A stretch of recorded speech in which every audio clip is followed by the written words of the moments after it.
नमस्कार दोस्तों, आपका स्वागत है आपके अपने चैनल एग्रीकल्चर आईक्यू में। तो दोस्तों, एएफओ प्री की क्लास आगे बढ़ाते हुए आज का दिन है, यहाँ पर छठा दिन है, आज 6th डे।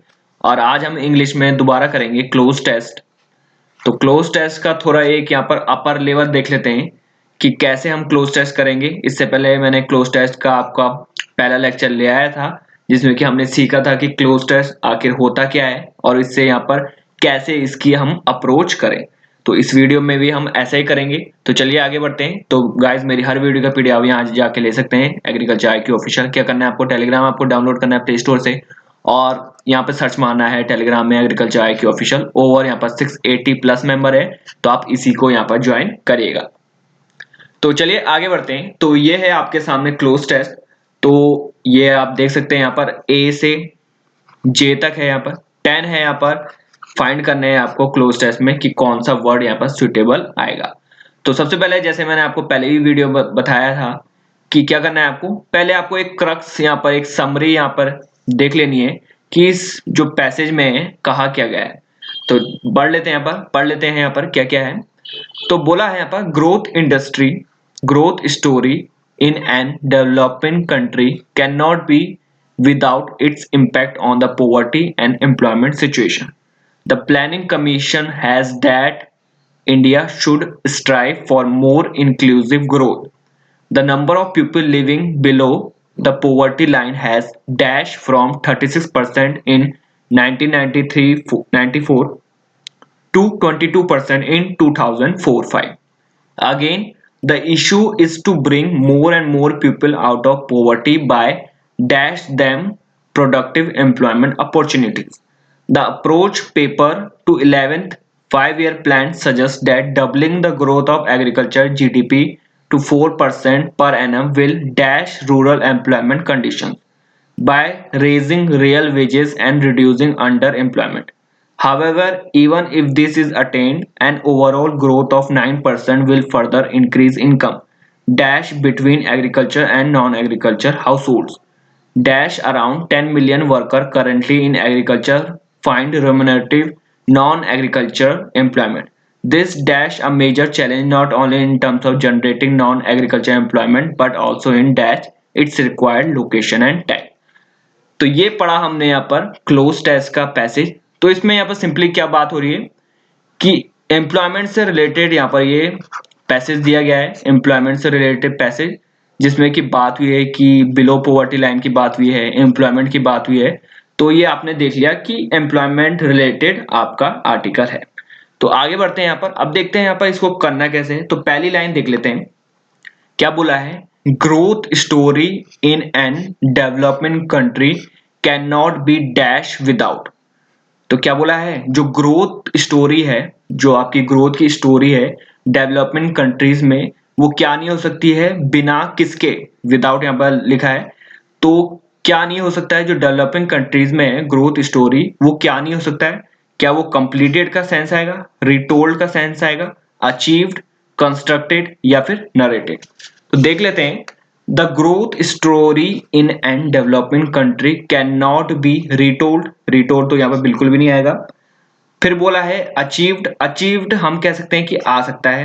कंस्ट्रक्टेड, क्या यहाँ पर किसी रोड की बात हो रही है, कंस्ट्रक्टेड का सेंस यहाँ पर बिल्कुल भी नहीं आएगा। और नरेटेड, यहाँ पर कुछ ऐसा जनरल बात नहीं हुई है, तो नरेटेड भी यहाँ पर नहीं आएगा।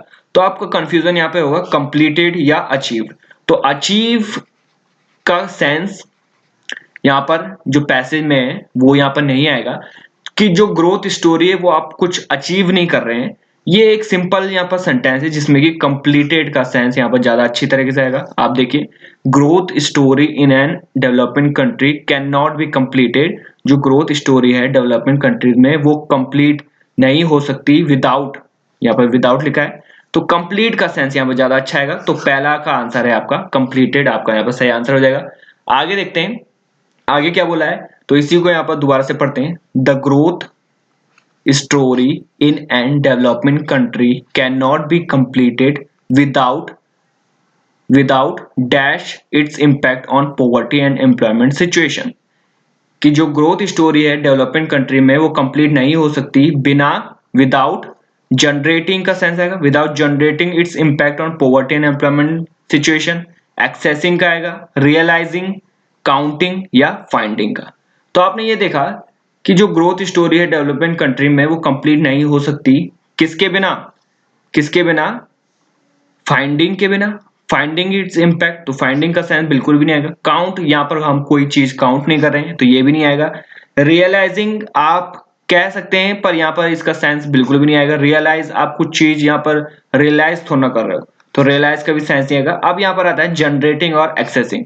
तो जनरेट इनकम, यहाँ पर आप कुछ जनरेट नहीं कर रहे हैं तो इस केस में जनरेटिंग भी आपका यहाँ पर रॉन्ग हो जाएगा, आपका आएगा एक्सेसिंग। तो एक्सेसिंग आपका यहाँ पर आ जाएगा जिसको बोलते हैं हम आंकना, आकलन करना या फिर आंकना, राय बनाना आपकी। तो एक्सेसिंग का मतलब सिंपल ये हो जाएगा। तो सिंपली बोला है कि ग्रोथ स्टोरी डेवलपमेंट कंट्री में वो कंप्लीट नहीं हो सकती किसके बिना, कि अगर हम जो उसका इम्पैक्ट है पॉवर्टी एम्प्लॉयमेंट सिचुएशन में उसको आंके ना। तो एक्सेसिंग यहाँ पर ज्यादा सुटेबल आपका वर्ड हो जाएगा। जनरेटिंग की यहाँ पर बात नहीं गई है, रियलाइजिंग यहाँ बिल्कुल भी नहीं होगा, काउंटिंग, फाइंडिंग। तो ऐसे करके आपको एलिमिनेट करके आपको एक ऑप्शन में पहुंचना है और वो ही आपका यहाँ पर सही आंसर आ जाएगा। तो बी का है आपका एक्सेसिंग। आगे देखते हैं आगे पैसेज में क्या क्या है। अब बोला गया है the planning commission has dash that India should strive for more inclusive growth. जो प्लानिंग कमीशन है हैज, क्या उसने यहाँ पर डिजायर किया गया है, एस्टिमेट किया है, फोकस्ड किया है, वेरीफाइड किया है या फिर स्ट्रेस्ड किया गया है। तो सी का देख लेते हैं हम जल्दी से, यहाँ पर क्या होगा आपका। तो बोला है जो प्लानिंग कमीशन है has dash that India should strive. तो स्ट्राइव का मतलब होता है किसी चीज को यहाँ पर बहुत ज्यादा कोशिश करना है, या फिर आप कह सकते हैं ट्राई हार्ड, या ज्यादा कोशिश आप किसी चीज के लिए करते हैं तो उसको बोलते हैं हम स्ट्राइव। तो क्या बोला है, the planning commission has desire that India should strive for more inclusive growth. क्या उसकी ये डिजायर है, तो डिजायर का सेंस तो बिल्कुल भी नहीं आएगा यहाँ पर। क्या इसने ये एस्टिमेट किया है, आकलन किया है, एस्टिमेट, ये भी बिल्कुल भी नहीं आएगा। फोकस्ड किया है, the planning commission has focused, focused का साइन तो यहाँ बिल्कुल भी नहीं आएगा, वेरीफाइड भी नहीं आएगा। एक यहाँ पर वर्ड बचा है स्ट्रेस्ड, तो स्ट्रेस्ड का सेंस यहाँ पर बिल्कुल बन रहा है, यहाँ पर सी का आ जाएगा आपका stress. The planning commission has stressed that India should strive for more inclusive growth. Simple है यहाँ पर, बिल्कुल सिंपल है। आगे देखते हैं आगे क्या बोला है, the number of people living below the poverty line has from 36% in 1993 to 22%। इसमें आपको पहले भी बताया था, पहले वाला अगर आपने क्लोज टेस्ट देखा है तो बहुत अच्छे से मैंने आपको समझाया है। अब यहाँ पर सिंपली यहाँ पर बात हो रही है, कुछ क्लोज टेस्ट में आपको आगे ही, जैसे ही आपको फिल इन द ब्लैंक्स है, डी है दे रखा है आपको इस तरीके से, तो उसके आगे यहाँ पर आपके लिए हिंट छोड़ी भी रहती है। जैसे इस केस में क्या है, आपने देखा यहाँ पर the number of people living below the poverty line has dash from. तो सिंपल लिखा है कि 1993 में 36% था, 2004 में ये 22% हुआ। तो आप ये देख रहे हैं 36 से 22 क्या हो रहा है, कुछ अपलिफ्ट हो रहा है, अपलिफ्ट यहाँ बिल्कुल भी नहीं आएगा। डिग्रेड हो रहा है, डिग्रेड का सेंस यहाँ पे बिल्कुल भी नहीं आएगा। वैनिश्ड हो रहा है, कुछ चीज गायब यहाँ पर बिल्कुल भी नहीं हो रही। इनहेंस्ड भी नहीं, ये तो अपलिफ्ट का मतलब होता है। तो एक ही वर्ड बचता है आपका डिक्रीज। तो यहाँ पर सिंपल, यहाँ पर क्लोज टेस्ट में आपको यही हिंट आपको पहचाननी है कि जो जैसे डी है तो इसके आगे या पीछे कोई ना कोई आपकी हिंट जरूर दी गई है। इस केस में यहाँ पर सिंपल बोला है कि जो बिलो पॉवर्टी लाइन है उसमें क्या हो रहा है, 36% थे, अब उसमें यहाँ पर गिरावट आ रही है। तो सिंपल यहाँ पर डिक्रीज्ड आपका डी में बन जाएगा। डी का आंसर हो गया आपका फोर्थ, डिक्रीज्ड फ्रॉम 36% 1993 से 22% हो गया 2004-5 में। अब देखते हैं, अब नेक्स्ट है again the issue is to bring more and more people out of poverty by dash them productive employment opportunities. क्या बोला है, जो इशू है वो bring more and more people out of poverty, वो गरीबी से उनको यहाँ पर निकाल देगा। बाय, कैसे कैसे निकालेगा, by absolving them, by providing, nurturing, ignoring और रिफ्यूजिंग। तो रिफ्यूजिंग यहाँ पर सिंपली दे रखा है, तो रिफ्यूजिंग यहाँ पर बिल्कुल भी नहीं आएगा, रिफ्यूजिंग तो यहाँ पर बिल्कुल भी नहीं बोला। इग्नोरिंग का भी सेंस कुछ नहीं आएगा। नर्चरिंग जो होता है ये यहाँ पर जो छोटे बच्चे हैं उनके केस में आता है कि जो छोटे बच्चों की देखभाल होती है उस सेंस में आता है नर्चरिंग। तो नर्चरिंग में अब नहीं आएगा। अब आपका बचता है प्रोवाइडिंग और एब्सॉल्विंग। प्रोवाइडिंग और एब्जॉल्विंग। तो एब्जॉल्विंग तो बिल्कुल भी नहीं आएगा, ये तो किसी अपराध से रिलेटेड होता है, ये नहीं आएगा। तो सिंपली आपका आ जाएगा प्रोवाइडिंग। क्या बोला है आप यहाँ पर देख सकते हैं, again the issue is to bring more and more people out of poverty by providing them. तो हम ये यहाँ पर प्रोवाइड ही तो कर रहे हैं, एम्प्लॉयमेंट जो अपॉर्चुनिटीज हैं, अवसर हैं, सरकारी जो अवसर हैं उसी को यहाँ पर प्रोवाइड करने की कोशिश कर रहे हैं, उनको गरीबी से निकालने के लिए। तो सिंपल सिंपल यहाँ पर सेंस आगे क्या आ गया, ई का आ गया आपका प्रोवाइडिंग। तो प्रोवाइडिंग आपका यहाँ पर सही आंसर हो जाएगा, ई का आ गया आपका second, by providing them productive employment opportunities. आगे चलते हैं, आगे चलते हैं, बहुत अच्छे तरीके से हम चल रहे हैं। The approach paper to 11th 5-year plan suggest that doubling the growth of agriculture GDP to 4% per annum will dash rural employment condition by raising real wages and reducing underemployment। तो क्या बोला है यहाँ पर, जो अप्रोच पेपर है 11th पंचवर्षीय जो योजना थी, 11th पंचवर्षीय योजना, वो सजेस्ट क्या कर रही है कि जो डबलिंग है the growth of agriculture GDP to 4% per annum will dash rural employment condition.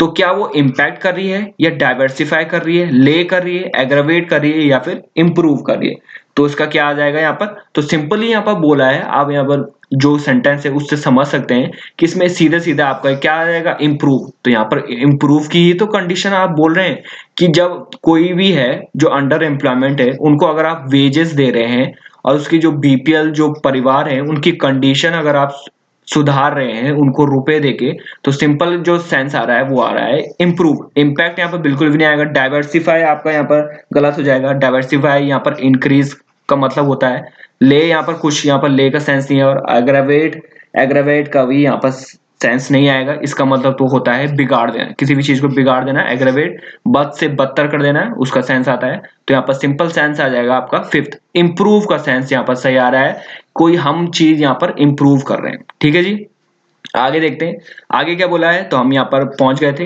However even if this is attend. तो क्या बोला है, अगर ये चीज अटेन भी अगर हम कर लेते हैं, अगर इस चीज में हम पहुंच भी जाते हैं, an overall growth of 9% will further increase income dash between agriculture और नॉन एग्रीकल्चर हाउस होल्ड। तो क्या कहा गया है कि अगर हम ये चीज जो रिड्यूसिंग अंडर एम्प्लॉयमेंट है और रेजिंग रियल वेजेस जो यहाँ पर उनके किराया है उनको अगर हम दे भी देते हैं, तो उसके बावजूद क्या बोला है, जो 9% इंक्रीज हुआ है ग्रोथ, वो फर्दर इंक्रीज, वो यहाँ पर दोबारा से जो इंक्रीज कर देगा, क्या कर देगा, income dash between agriculture and non agriculture house hold. तो क्या कर देगा, क्या वो अपॉर्चुनिटी यहाँ पे ले आएगा, क्या वो एक्सेसमेंट करेगा, क्या डिस्पैरिटी करेगा, पैरिटी करेगा या टैक्स करेगा। तो देख लेते हैं यहाँ पर अपॉर्चुनिटी का यहाँ पर सिंपल मतलब होता है अवसर, और यहाँ पर एक्सेसमेंट हम देख लेते हैं, एक्सेसमेंट। तो एक्सेसमेंट का मतलब होता है यहाँ पर सिंपली यहाँ पर राय बनाना, अगेन राय बनाना। डिस्पैरिटी अगर मैं बोलूं तो डिस्पैरिटी का सीनिंग क्या हो जाएगा, यहाँ पर डिस्पैरिटी का मतलब है असमानता, असमानता। पैरिटी का मतलब अगेन ये दोनों अलग अलग है, एंटोनिम है, इसका मतलब हो जाएगा समानता। और टैक्स मतलब सिंपली टैक्स। तो यहाँ पर क्या कहा गया है कि अगर आप रियल वेजेस इंक्रीज भी कर देते हैं तो उससे क्या है, ओवरऑल ग्रोथ 9% हो जाएगी, जिससे कि जो आपकी इनकम है उसके बीच यहाँ पर सिंपली आप यहाँ पर सिंपली पहचान सकते हैं असमानता आ जाएगी। जो आपके एग्रीकल्चर हाउस होल्ड हैं, जो एग्रीकल्चर में है हाउस होल्ड, और जो नॉन एग्रीकल्चर हैं उनके बीच में क्या आ जाएगी, एक असमानता आ जाएगी, इनकम के रिलेटेड असमानता आ जाएगी। तो यहाँ पर बिल्कुल डिस्पैरिटी आपका यहाँ पर सही बैठ रहा है, जी का आ जाएगा आपका 3, disparity between agriculture and non agriculture house hold. अब देखते हैं आगे, देखते हैं agriculture and non agriculture house hold dash around 10 million workers currently in agriculture find remunerative non agriculture employment. तो रेम्यूनरेटिव का मतलब सिंपली क्या होता है, रेम्यूनरेटिव का आपका सिंपली मतलब होता है आपका लाभकारी या फिर प्रॉफिटेबल, प्रॉफिटेबल बिजनेस के सेंस में या किसी के भी सेंस में रेम्यूनरेटिव नॉन एग्रीकल्चर एम्प्लॉयमेंट। तो यहाँ पर आप आ गए थे, between agriculture and non agriculture house hold dash around 10 million worker currently in agriculture find remunerative non agriculture employment. तो क्या बोला है यहाँ पर, अनलेस का सेंस आ रहा है यहाँ पर, फॉर का, इंस्पाइट ऑफ, डिस्पाइट या फिर बाय। तो अगेन दोबारा से पढ़ लेते हैं। तो क्या बोला है, however even if this attend An overall growth of 9% will further increase income disparity between agriculture and non-agriculture household. Dash around 10 million worker currently in agriculture find remunerative non-agriculture employment. तो पहले देख लेते हैं इनका मतलब क्या है. बाय का मतलब सिंपली आपका बाय, ये प्रीपोजिशन है यहाँ पर. डिस्पाइट और इंस्पाइट में आपको कंफ्यूजन हो सकती है, तो डिस्पाइट और इंस्पाइट में आपको बता देता हूँ क्या होता है इसका मतलब. दोनों ही यहाँ पर एक डिस्पाइट और इंस्पाइट, तो मैं आपको मतलब बताता हूँ. जो डिस्पाइट है यहाँ पर वो सेंस में आता है, मोर फॉर्मल के सेंस में आता है. जो अक्सर है दोनों का मतलब सेम ही है, ये सेम ही है जैसे ऑल्दो और इवन दो, ये दोनों सेम सेंस में आते हैं. In spite of despite, in spite of despite of, पर जो ज्यादा यूज होता है वो डिस्पाइट होता है. इसका मतलब है के बावजूद. अगर मैं हिंदी में बोलूं तो मैं आपको सेंटेंस में बताता हूँ क्या होता है. अगर मैं बोलूं you will be sick, you will be sick, ये नहीं आएगा आपका, मैं आपको बता देता हूँ. he got the job in spite of his prison round. क्या बोला है, उसे यहाँ पर जॉब मिल गई के बावजूद उसका यहाँ पर प्रिजन चल रहा था, यानी कि ये वो जेल में था, उसके बावजूद भी उसे यहाँ पर जॉब मिल गई है. तो इस सेंस में यहाँ पर इंस्पाइट ऑफ डिस्पाइट ऑफ आएगा. और डिस्पाइट ऑफ का अगर मैं आपको सेंटेंस में बताऊं तो जैसे Ram's company is doing extremely well despite the recession. तो मंदी के बावजूद भी राम की कंपनी बहुत ही अच्छा काम करे. तो इस सेंस में आपको ये समझना है ये डिस्पाइट ऑफ और इंस्पाइट ऑफ. फॉर का मतलब सिंपली फॉर होता है और अनलेस का मतलब होता है. अनलेस का भी आपको मैं एक यहाँ पर एग्जांपल देता हूँ. तो अनलेस का यहाँ का अगर मैं हिंदी में उच्चारण करूँ तो ये होता है यदि. आपने सुना होगा ना, अनलेस यू वर्क हार्ड तो आपको यहाँ पर जॉब मिलेगी. तो उसी का सेंस है. अगर मैं बोलूं अनलेस का अगर आपको बताऊं, you will be sick unless you stop eating. क्या बोला है कि यहाँ पर तुम यहाँ पर बीमार हो जाएगा यदि तुमने अपना जो खाना है वो रोका नहीं. तो इस सेंस में यहाँ पर अनलेस आएगा. तो आपने यहाँ पर देखा क्या बोला है, जो डिस्पैरिटी है, असमानता है agriculture non agriculture house hold में, वो आ जाएगा यदि 10 मिलियन वर्कर जो है वो currently in agriculture find remunerative और नॉन एग्रीकल्चर एम्प्लॉयमेंट. तो इस सेंस में यहाँ पर जो है वो अनलेस का ही यहाँ पर सेंस यहाँ पर ज्यादा अच्छा बैठ रहा है. फॉर भी यहाँ पर गलत हो जाएगा, इंस्पाइट डिस्पाइट और बाय भी यहाँ पर ये गलत हो जाएगा. तो जो सही आंसर है वो आ जाएगा आपका unless. Unless around 10 million worker जो करंटली है एग्रीकल्चर में, वो यहाँ पर अच्छी प्रॉफिटेबल नॉन एग्रीकल्चर एम्प्लॉयमेंट अगर यहाँ पर नहीं लेते हैं तो आपके जो असमानता है वो आ जाएगी एग्रीकल्चर और नॉन एग्रीकल्चर हाउस होल्ड में. तो गाइज यहाँ तक आई होप आपको बहुत अच्छे से समझ में आ रहा होगा. बहुत बेसिक चीज है, हर चीज में आपको यहाँ पर स्टेप बाय स्टेप आपको बता रहा हूँ. तो चलते हैं आगे. नेक्स्ट है आपका, तो यहां तक बात हो गई थी. देन है आपका this dash a major challenge not only in terms of generating non agricultural employment but also in dash its required location and type. तो क्या बोला है, दिस डैश यानी कि दिस एड्रेस हो जाएगा, मीट हो जाएगा, पोजेस, रिकॉग्नाइज या फिर सॉल्व. तो क्या बोला है यहाँ पर, तो बोला है दिस जो असमानता है वो मैंने आपको बता दिया कि रिम्यूनरेटिव जॉब जब मिल जाएगी तो असमानता यहाँ पर हट जाएगी. अनलेस यहाँ पर जो एग्रीकल्चर है वो नॉन एग्रीकल्चर जो रिम्यूनरेटिव जॉब है वो लेना है.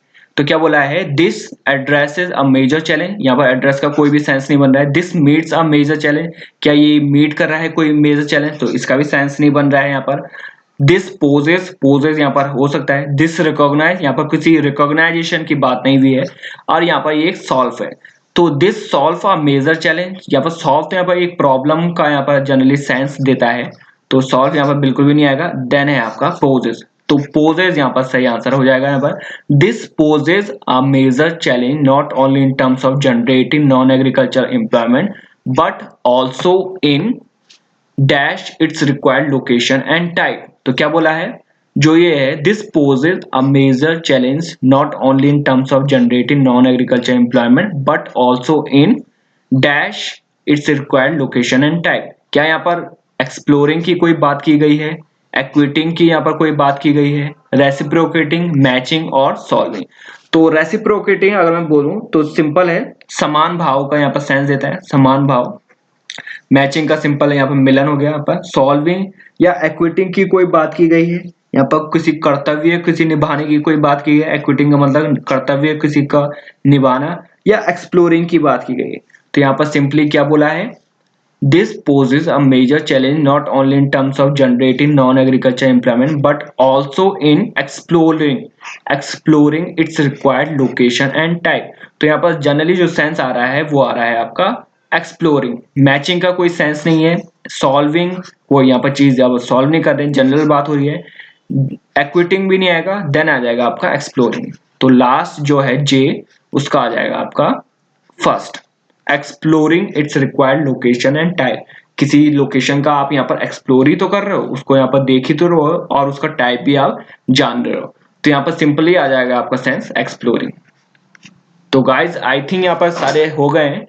तो गाइज ये था यहाँ पर क्लोज टेस्ट। आई होप आपको छोटी छोटी बातें जो मैंने आपको बताई है वो बहुत ही अच्छी लगी होंगी। इसी के साथ आप यहाँ पर लाइक भी कर दीजिए और सभी के फ्रेंड्स के साथ अपने साथ शेयर कर दीजिए।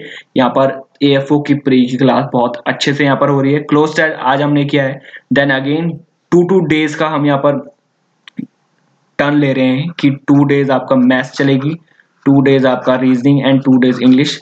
आज की यहाँ पर दूसरी क्लास खत्म हो गई है इंग्लिश की, देन कल आपका यहाँ पर मैथ्स की क्लास चलेगी।